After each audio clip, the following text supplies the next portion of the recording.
बिस्मिल्लाहिर्रहमानिर्रहीम। अस्सलामुअलैकुम। एक दिन मेरे अम्मी अबू बाजार गए तो मुझे सख्ती से घर में रहने और छोटे भाई का ख्याल रखने का बोलकर गए थे।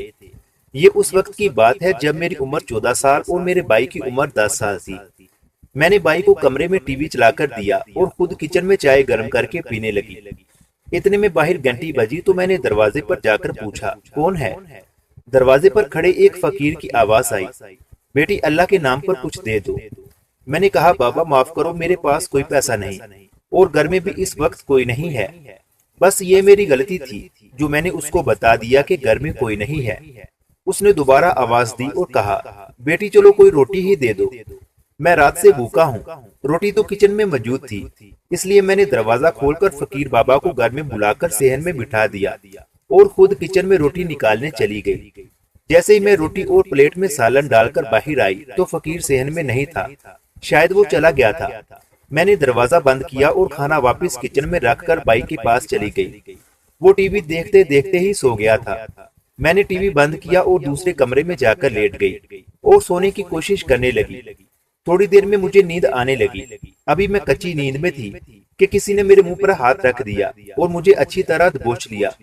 मैंने आंखें खोलकर देखा तो खौफ के मारे मेरा सांस रुकने लगा और पैरों तले से जमीन निकल गई, क्योंकि जो फकीर खाना मांगने आया था और खाए बगैर ही चला गया था, उसने मुझे काबू किया हुआ था। मैं तो समझी थी कि वो चला गया है, लेकिन वो घर में कहीं छुप गया था।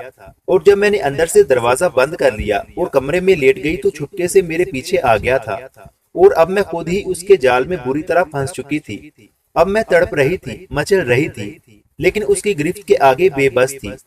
अब मुझे माँ की नसीहत याद आ रही थी कि घर में रहना और दरवाजा न खोलना और भाई का ख्याल रखना। भाई का ख्याल मैं क्या रखती, अब मेरा ख्याल रखने वाला कोई नहीं था।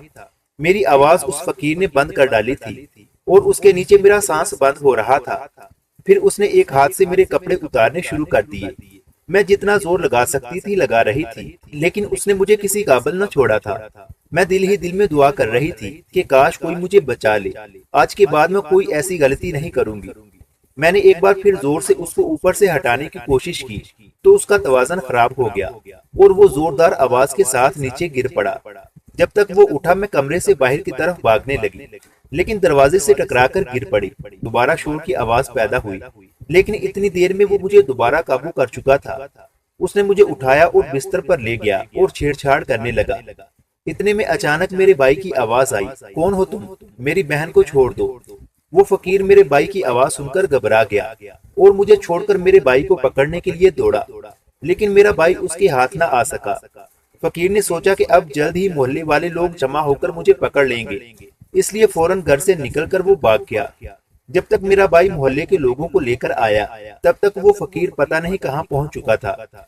इस कहानी से ये सबक मिलता है कि अपने बच्चों को घर में अकेला हरगिज न छोड़ें और ना ही बच्चे किसी अजनबी के लिए दरवाजा खोलें।